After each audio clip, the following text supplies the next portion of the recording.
All right, so our first section for Math 96, our first chapter is on rational expressions.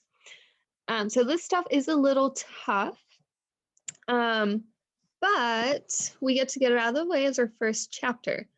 And for this chapter, you're going to really need to know how to factor. So if you're not feeling good with factoring, you want some extra practice, there are some videos on my channel from Math 95. They're going to be the chapter 6 videos. So if you want any kind of help with factoring, I would go ahead and check out those videos.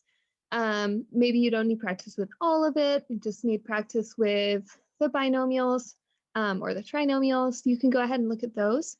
And if you have any more questions, just let me know. Let's go ahead and get started with section 7.1. So let's start off with a definition of what a rational expression is.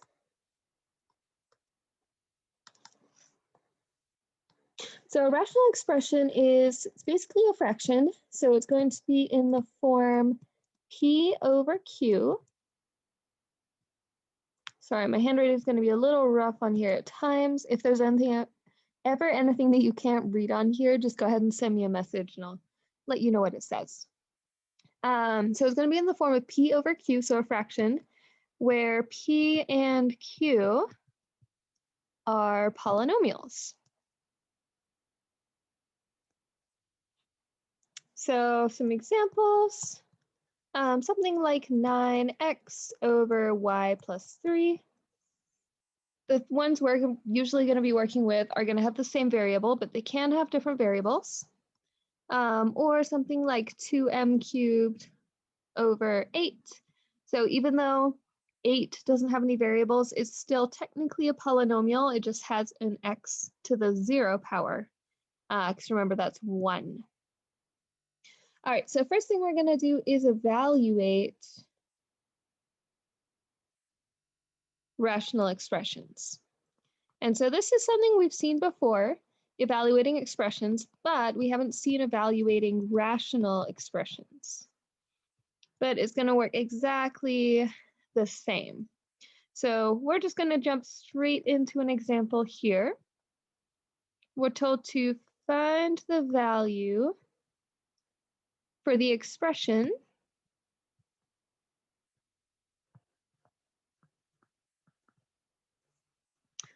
when, so we're going to have 3 different parts.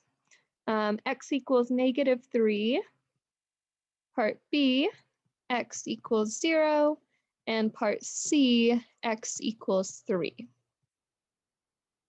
And the expression that we're going to be working with is 2x squared plus 6 over x minus 3. All right, so let's go ahead and do part A. So for part A, we want to plug in -3 for x. So what I'm going to do is I'm going to go ahead and replace all of these x's with a -3. So we have 2, and then what we're going to do is anytime you're plugging in a negative number, and you'll do this with the positive numbers too, but it's especially important with the negatives, is always put the number in parentheses. Oops. And then squared plus 6 over, now we're going to plug in -3 on the bottom, so we're going to have -3 and then -3. So if we go ahead and simplify this, remember on the top order of operations, you're going to do exponents before you multiply. So -3 squared, or -3 times itself. Negative times a negative is a positive. So we get 2 times 9 plus 6. And we can evaluate the top and the bottom separately at the same time. So -3 minus 3 is -6. Remember, you can change this to adding the opposite if you want. So it's -3 plus -3. And now on the top, we have multiplication and addition. So we're going to do the multiplication first. So we have 2 times 9 is 18 plus 6, still over -6. 18 plus 6 is 24 over negative 6. And remember, the fractions just represent division. So 24 divided by negative 6 is negative 4. Always box your final answer.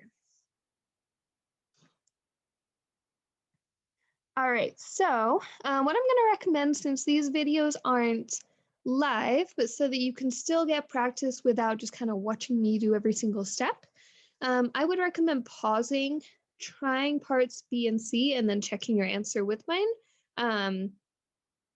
That way you know if you understand it or not. But we will be doing more practice questions during some kind of Zoom meeting. So if you need more practice, we'll get more practice with these. All right, so next one, I'm going to go ahead and plug in x equals 0. So same thing, we're going to replace this x here with a 0. So 2 times 0 squared plus 6 over x, which is 0, and then minus 3. So on top, we have 2 times 0 squared. Well, 0 squared, remember exponents first, is just 0. So we have 2 times 0 plus 6 over 0 minus 3 is negative 3. 2 times 0 is still 0 plus 6 over negative 3. 0 plus 6 is 6 over negative 3. And again, dividing, 6 divided by negative 3 is negative 2.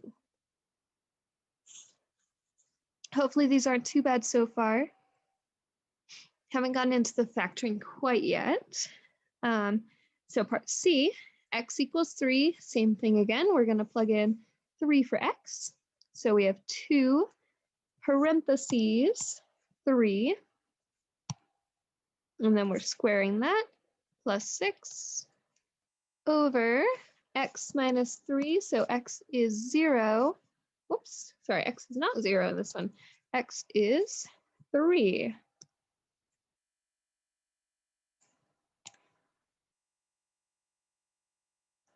And then minus 3. Now, if we go ahead and simplify the top, we have 3 squared is 9. So we actually get the same thing as we had in this first one up here, because negative 3 squared and 3 squared are exactly the same. So we have 2 times 9 plus 6 over 3 minus 3, which is 0. So now, if you know what the answer is going to be, based on the 0 down here, you could go ahead and put the answer down right now. I'm going to go ahead and evaluate the top completely and then put the answer. But if you know what it is at this step, that's good. So now we have 2 times 9, which is 18 plus 6 over 0. And 18 plus 6 is 24 over 0. And now 0, we had the 0 on the top. 0 divided any number by any number is 0. But if we have 0 on the bottom, this is saying how many times does 0 go into 24? Well, we can't count up by 0 to get to 24. So this is undefined. It's not possible, so we say undefined.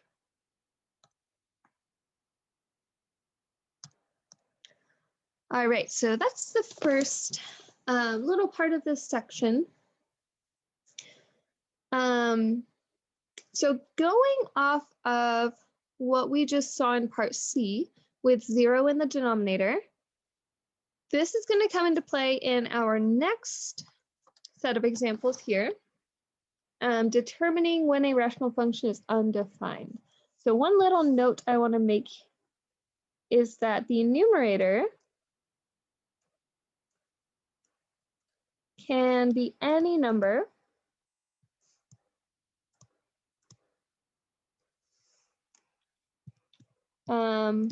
but we cannot divide by 0.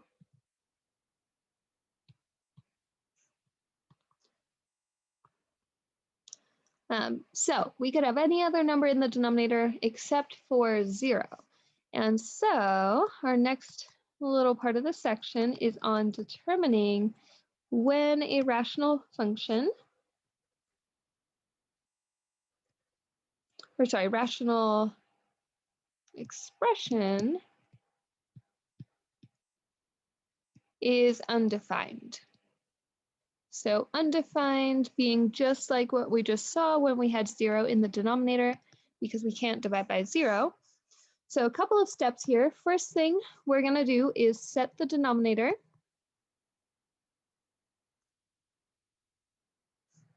equal to 0, because that's what we know can't happen. So that's going to give us an equation, and we're going to go ahead and solve that equation.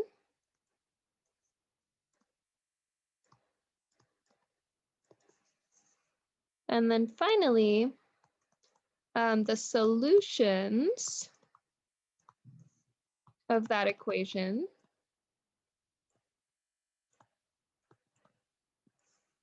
are the values that make the expression or function, so we're going to see both, undefined. So this sounds a lot more complicated than it is. So let's go ahead and look at some examples and it'll look a little bit easier.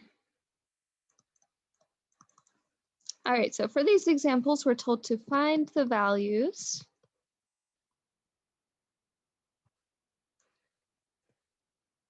for the variable that make the function, well, we'll say make the expression undefined. All right, so number 1, we're given the expression x plus 2 over x plus 5, sorry, x minus 5.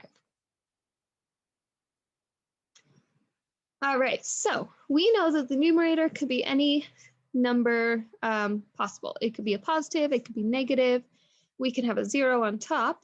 The one place that we can't have a 0 is on the bottom. So we're going to go ahead and take our denominator, so this x minus 5 down here on the bottom, and we're going to go ahead and make an equation where we say that that denominator, x minus 5, equals 0. Or what I like to do is the denominator cannot equal 0, so I'll put a slash through that. Now, if I go ahead and just solve this equation, let's add 5 to both sides. We get x cannot equal positive 5. So x can be any other number, but x could not be 5 because that would make our denominator equal 0. And so this is the value that makes the variable undefined. Or sorry, this is the value for the variable that makes the expression undefined. So in the answer, because of the way that this one is asked, it might just be x equals 5. As long as you have this correct number here, either way of writing this is correct. We'll see something called domain a little bit later that is going to use the same kind of thing, which is why I'll typically write it as x cannot equal 5.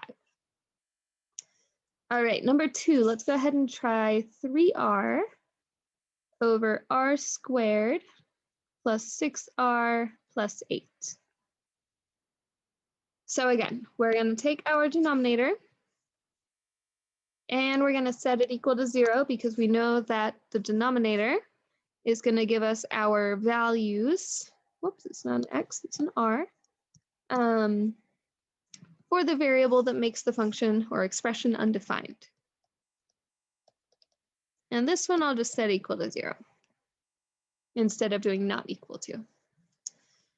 So if you remember back to the end of chapter 6 from Math 95, when you have a quadratic equation, meaning you have an r squared or an x squared, or any kind of exponent here, First thing we want to do to try to solve this is factor. So let's go ahead and see if we can factor this. Now, your professor, your teacher might have shown you a slightly different way of doing this. I like to use the big X just for organizing our numbers, but we're looking for two numbers that multiply to 8 and add up to 6. So if you want to use this to organize, cool. If you don't, that's okay. As long as you get the right numbers for factoring, I don't mind how you get them. All right, so two numbers that multiply to 8, we either have 1 and 8 or 2 and 4. The only two that add up to 6, 2 and 4. So those are two numbers. And now if we go back to here, it's just an r squared. There's no coefficient in the front, so we can go straight to parentheses. And so we're going to have an r plus 2 and r plus 4. You can always double check that by multiplying it back together and see if you get what you started with. And now we're going to split our equation. So we get r plus 2 equals 0 and r plus 4 equals 0. Solving each one of these, I'm going to subtract 2. We get r equals -2 is one solution. Subtract 4 on the other, and we get r equals -4. And again, if you feel like you need any more practice on solving equations, quadratic equations we did back in chapter 6 at the very end.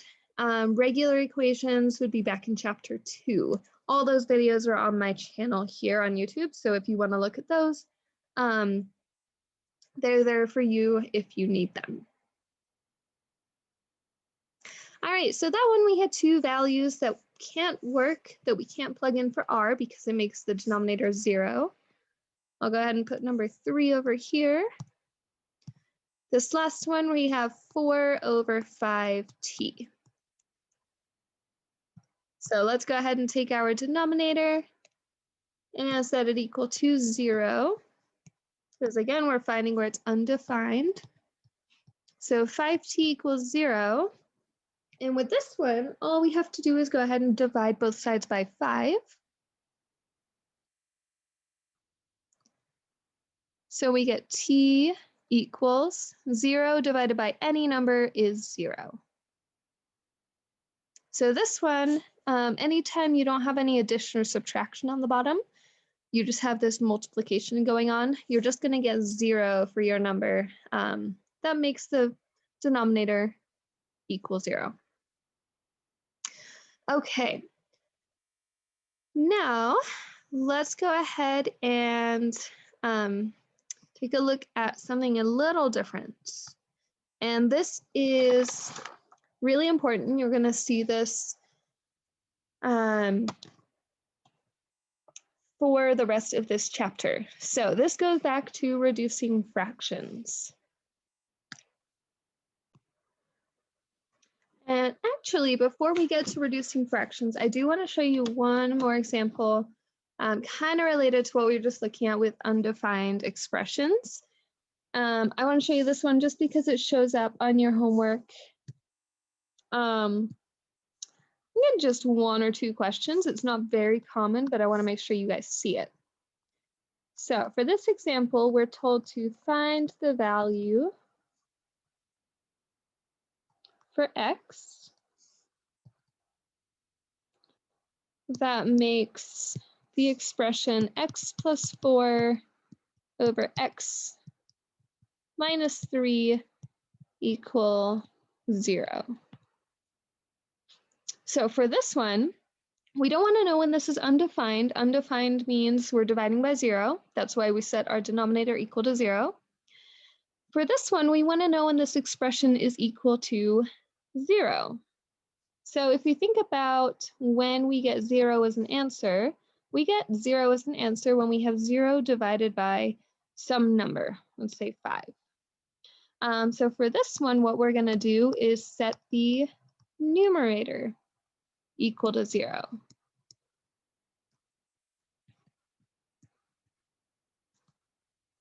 So if we go ahead and do that, our numerator is x plus 4. And if we set this equal to 0, we have x plus 4 equals 0.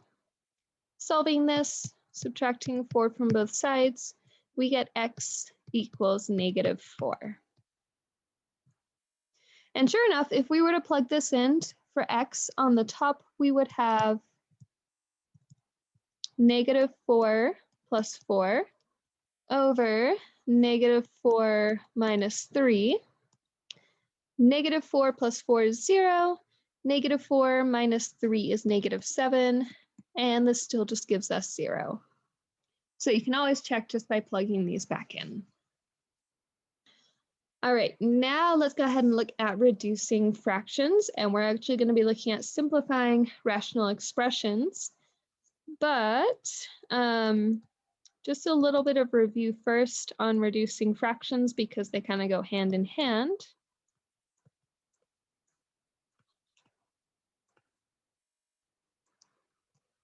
Let's say we were given 16 over 24 and we were told to reduce this. Now, since you got a lot of practice with this in Math 95 and in previous math classes, a lot of the time you can probably look at these and realize, well, 8 goes into both of them. So I can just go ahead and divide 16 and 24 by 8, and I would get 2/3, which is correct. That's normally how you do it in your head. But kind of a longer way of doing this is thinking about it like factors. So I can write 16 as 2 times 8. And I can write 24 as 3 times 8. And now that I have 8 over 8, well, 8 divided by 8 is just 1. And if I multiply by 1, that doesn't change the value of the number. So I'm going to go ahead and cancel those 8s out, and we're left with 2 over 3. So this is what we're going to be doing with our expressions. So ours are going to be with variables, but it's going to be the same kind of process.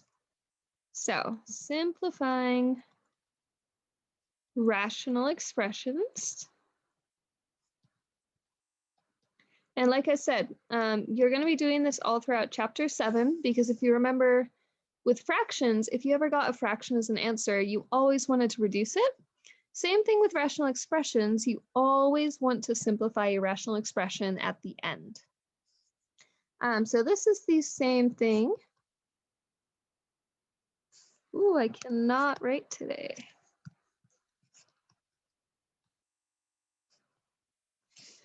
So the difference with this one is we're actually going to have to factor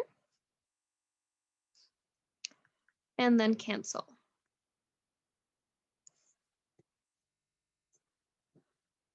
All right, so let's go ahead and take a look at some examples here.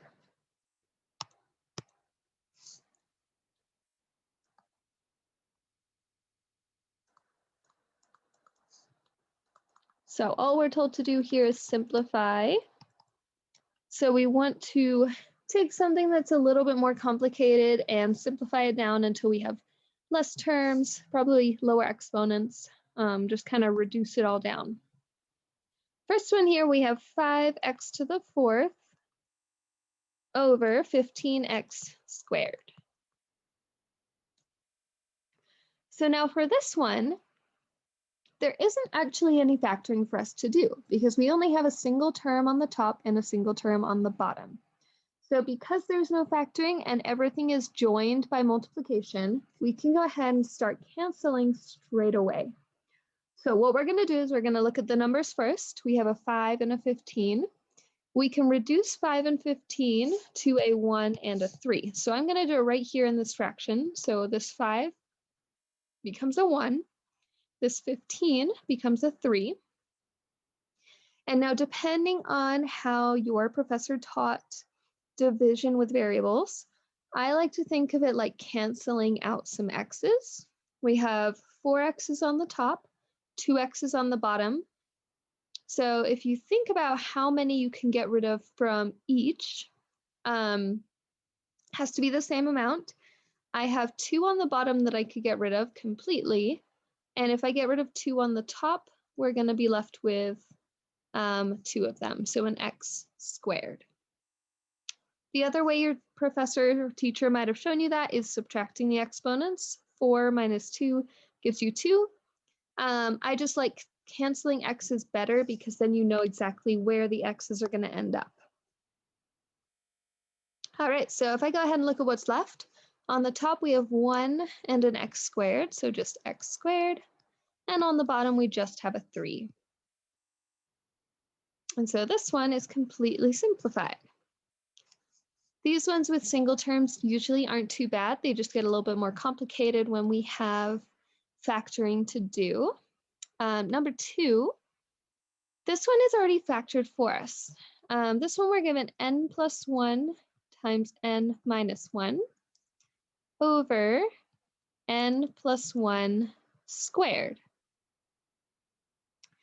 So on the top, in this first one here, we canceled individual parts of these terms. You can also cancel entire groups, which is what we're going to do most of the time. One thing I want to point out is that this on the bottom, this n plus 1 squared, remember that this means that you're taking n plus 1 times n plus 1, so we're squaring it. So now if we're to go ahead and cancel some factors out, we have an n plus 1 on the top that we can cancel with one of the n plus 1s on the bottom. This one is an n minus 1. This is an n plus 1. You can't cancel unless your factors are exactly the same. So on the top, we're left with an n minus 1, and on the bottom, we're left with n plus 1. So remember, we rewrote n plus 1 squared as n plus 1 times n plus 1. Now, one thing that a lot of people usually want to do is cancel these n's. We cannot do that. So anytime you have addition or subtraction, I'll usually put parentheses around those terms because if there's addition or subtraction, you can't separate these two terms. So if we wanted to cancel something out, we would have to cancel out both the n and the minus 1 together, or the n plus 1 together. You can't split those up. So if you want, I would get in the habit of putting parentheses whenever you have a plus or a minus. Just makes it easier so you're not tempted to cancel things out. All right, number 3, 4y plus 2 over 6y plus 3. So this is our first one that is not factored. So anytime you have addition here, remember this 4y plus 2 and this 6y plus 3 are stuck together. Put parentheses around those, and these two groups of parentheses are not exactly the same, so we can't cancel them out. You might notice some kind of relationship, because if we go ahead and factor, we are going to get something that looks the same. So for factoring here, we have a binomial, but we don't have a y squared, we only have a y. First thing we want to try to do is take out a greatest common factor. In this case, it's 2. 4 divided by 2 is 2. We're left with a y. 2 divided by 2 is 1. So make sure you put that plus 1. Don't forget it. On the bottom, 6 and 3 have a GCF of 3. 6 divided by 3 is 2. We're left with a y. 3 divided by 3 is 1. So we get another 2y plus 1. Now that we have a 2y plus 1 that is exactly the same, and everything inside the parentheses is the same, we can cancel out that entire group from the top and bottom. And we're left with the 2 on the top and a 3 on the bottom. So 2/3.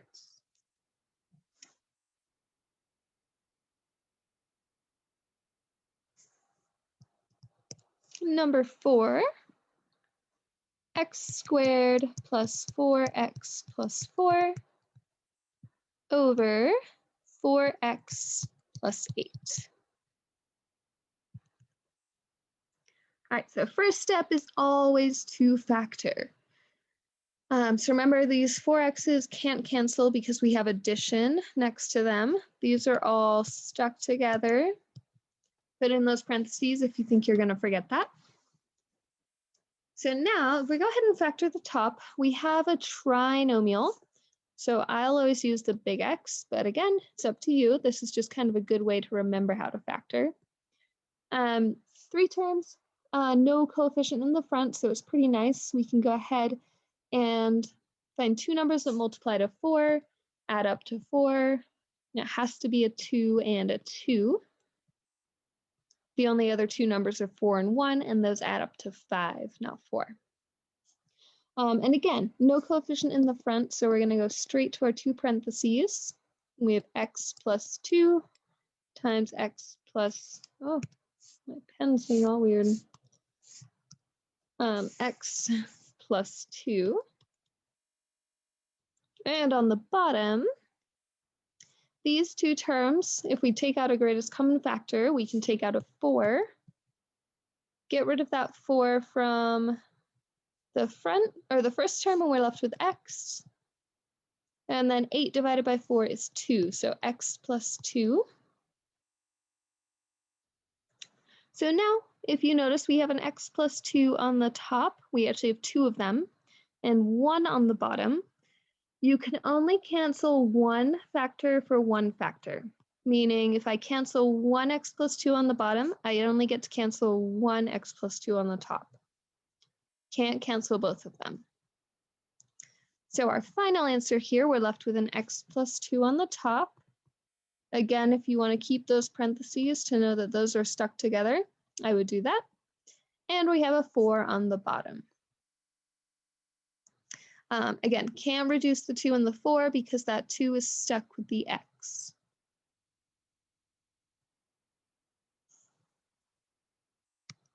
Okay, and let's go ahead and just try 2 more of these. A squared minus b squared over a plus b. So again, first thing I'm going to point out is that these terms on the top and on the bottom right now are stuck together. And so first thing we want to try to do is factor. So if you look on the top, we have 2 different variables and they don't have any numbers or coefficients in common either. So we can't factor anything out, but hopefully you notice that this is the difference of perfect squares. So difference of perfect squares, we set up our 2 parentheses, and we want to figure out what times itself gives us a squared. Well, that's going to be a times a. What times itself gives us b squared? That's b times b. And then we put a plus and a minus. On the bottom, a plus b, there's no common factors and they're not squared, so we're going to leave it as a plus b. And if you notice, we have an a plus b on the top, a plus b on the bottom. We can cancel those. And now if you notice, there's nothing on the bottom. There's technically a 1 there, but any number divided by 1, like if we had 5 divided by 1, that's still just 5. So we don't really need to write that 1 on the bottom. We're going to go ahead and just write this as a minus b.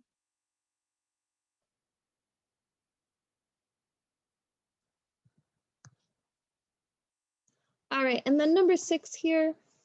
This one is a little bit trickier. I'm actually going to put this on a new page because it is going to be a little longer.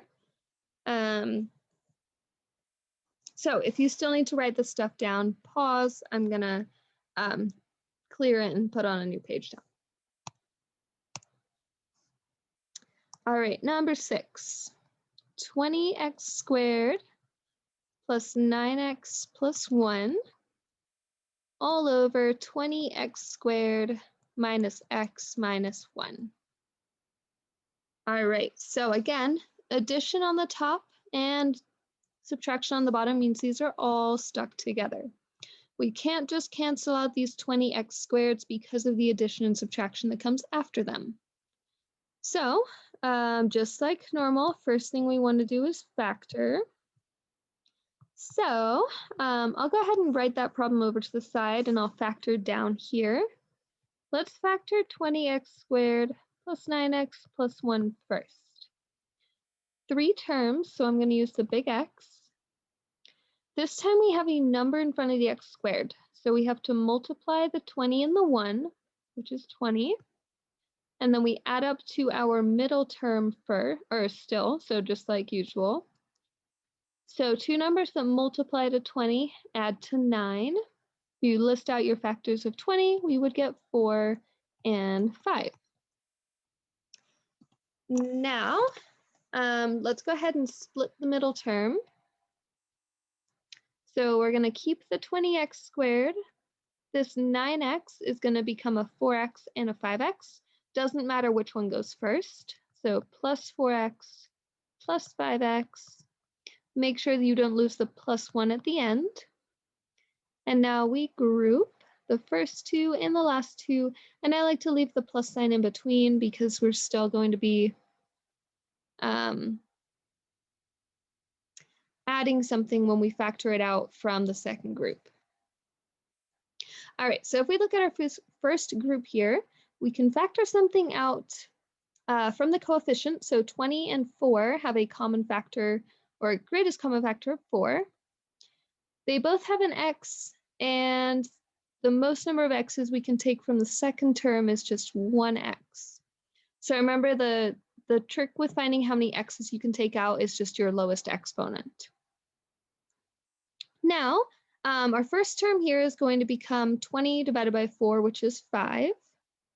We got rid of 1x, so we're left with 1x in the first term, plus 4 divided by 4 is 1, and we got rid of this x. So we do want to put that 1 there because we don't have any variables to go with it. And now if we look at 5x and 1, the greatest common factor for 5 and 1 is a 1, and we don't have any variables in common. So we're going to factor out a 1. But if we divide 5 by 1, it doesn't change, so we have 5x. And then 1 divided by 1 is still 1. So we're taking out that 1, but it doesn't really change anything. So our final factored form, if we take out the 5x plus 1, then we're left with the 4x plus 1 in the front. And remember for these, if you wrote 4x plus 1 times 5x plus 1, that's perfectly fine. Doesn't matter which order you do your factors in. So I'm going to go ahead and put this up top. 5x plus 1 times 4x plus 1. And then let's go ahead and factor our other one. So our 20x squared minus x minus 1. All right, so again, 3 terms. I'm going to use the big X. This time we're going to multiply to 20 times negative 1, so negative 20. And we're adding up to a negative 1. So we know we're going to need a positive and a negative because we're multiplying to a negative 20. And so if we go ahead and think of our factors of 20, we have 1 and 20, 2 and 10, 4 and 5. Since we're adding to a negative 1, our bigger number has to be negative. And the only numbers that add up to a negative 1 are 4 and negative 5. So we're going to go ahead and split our middle term. And now in general, what I like to do when I'm factoring with a positive and a negative is always put the negative first. That way you can avoid having to factor out a negative. So let's go ahead and leave the 20x squared in the front. I'm going to put the minus 5x first, and then plus 4x, and then minus 1. Remember, at this point, you can always check to make sure you split this right, because if we go backwards, negative 5x plus 4x is negative 1x. So just kind of double checking your work to make sure you're doing it right as you go. That way, you know, once you get to the end, you're not double checking the entire problem and having to fix a bunch of mistakes. in this case, it would just be fixing one mistake. All right, so now let's go ahead and group first two terms and last two terms. Out of our first two terms, we have a 20 and a 5, so greatest common factor is 5. X squared and x, we can take out 1x. So our first term here, 20 divided by 5 is 4. We had an x squared, we're taking out an x, so we're left with 1x. 5 divided by 5 is 1. Technically a -1 because it was a -5. And we got rid of the x. So we do have to write that -1. And now if we look at 4x minus 1, what is the greatest common factor of 4 and 1? It's going to be 1. And we can't take out any x's. So we are just going to put that 1 in the front, and dividing this by 1 doesn't change it. So we're going to leave it as 4x minus 1. And now if we factor out this 4x minus 1, so we're factoring it out from both, we're left with 5x plus 1.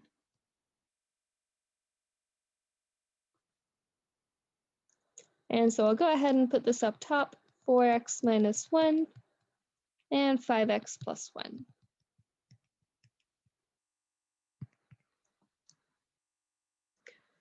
All right, so now looking at our factored form up here, once the factoring's done, it should actually be a really nice problem. A lot of the time, the factoring is the tough part. Because now if we look at this, what do they have in common that we can cancel out? 5x plus 1. The 4x and the 1 of them's a +1, one of them's a -1. They're not exactly the same, so we cannot cancel those out. So I'm going to leave a 4x plus 1 on top and a 4x minus 1 on the bottom. And remember, if you want to put parentheses to know that those are stuck together, you definitely can, or you can just leave it as 4x plus 1 over 4x minus 1.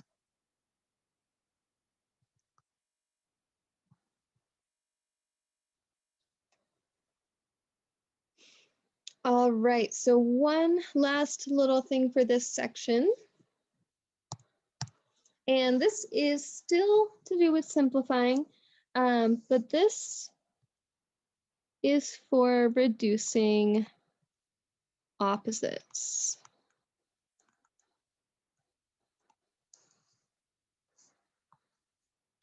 And I'm going to try to move this stuff up a little bit. Oh, it's not working. Okay, that's fine. We'll leave it there. All right, so what I mean by opposites, so if we have 5 and -5, 5 divided by -5, well, what does that give us? Gives us -1. Same thing if you had 100 divided by -100, you get -1. Even if you have opposite variables, so let's say we had -x over x. They're opposites, so we get -1. So now we're going to see what opposites look like with a polynomial. So with two terms, let's say we're given x minus y. Now what I can do here is I can factor out a -1 because we know opposites have a negative. Opposites are just the same term times -1. -5 is 5 times -1. So I'm going to go ahead and factor out a -1. X divided by -1 is -x. -y divided by -1 is +y. And now all I'm going to do is I'm going to switch those two around. So I'm going to leave the -1 in the front, and then I'm going to write this as +y minus x. So now if we look at what we started with, x minus y, and -1 times y minus x, this means that x minus y and y minus x are opposites.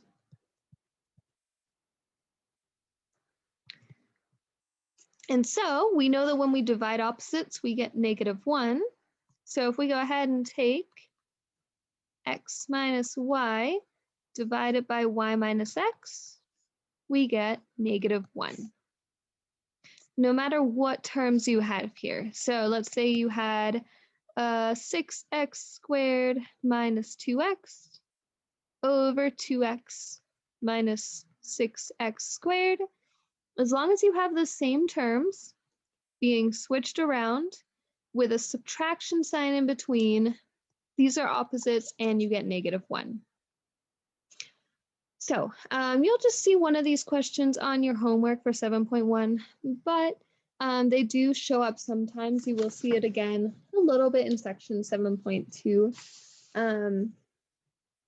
but it's not as common as the other types of questions we were doing. So I would just kind of keep them in the back of your mind. And you can still go through all of this work, factoring out a -1, but it's a little bit faster if you can kind of memorize that they're opposites. All right, so that's it for section 7.1.